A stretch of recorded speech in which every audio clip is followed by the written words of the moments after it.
Shearer.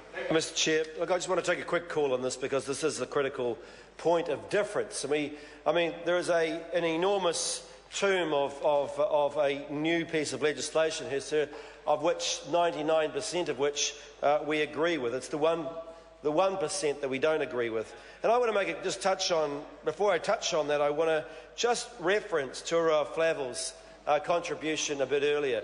Look, he made the big play that in his caucus they argued for a long time about this.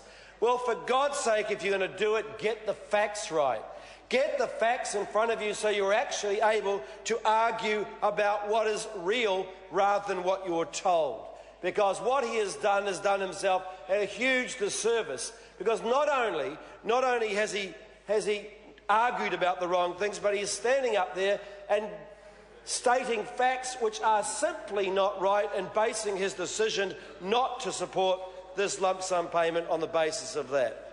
Sir, this is about an expenditure of $7.4 million. $7.4 million so that our veterans, on their death, their families can receive a lump sum payment of just $5,700. And if anybody has had to prepare for a funeral, you'll know that will only just cover the costs of an ordinary funeral.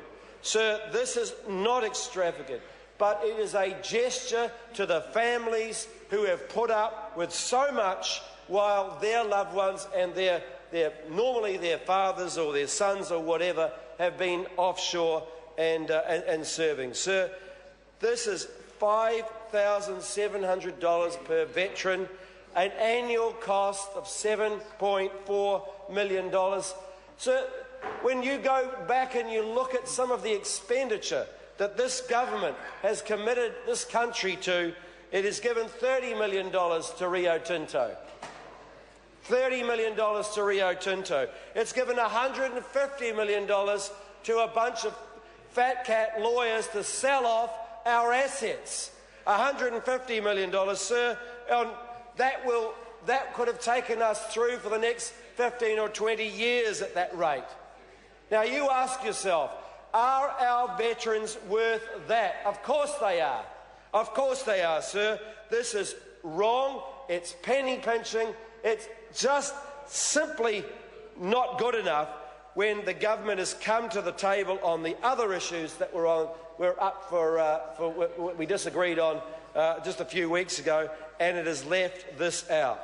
Now, sir, we know that the RSAs support this. They support the lump sum payment.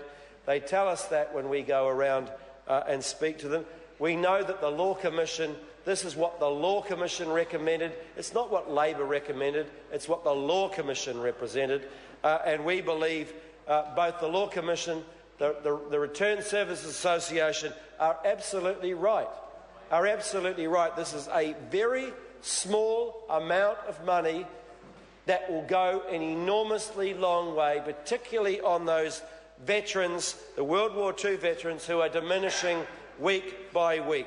Sir, I just hope that the government, and I doubt that they will, but nevertheless, I hope that the government sees it fit to pass this as it has the other aspects of this bill. As I say, 99% of this bill we agree on, but that 1% is important. That 1% is important, and it'll go a long way to the families of those veterans who serve us so well overseas. Thank you, Mr. Chairman. The Honourable Phil Goff. Mr. Chairman, last month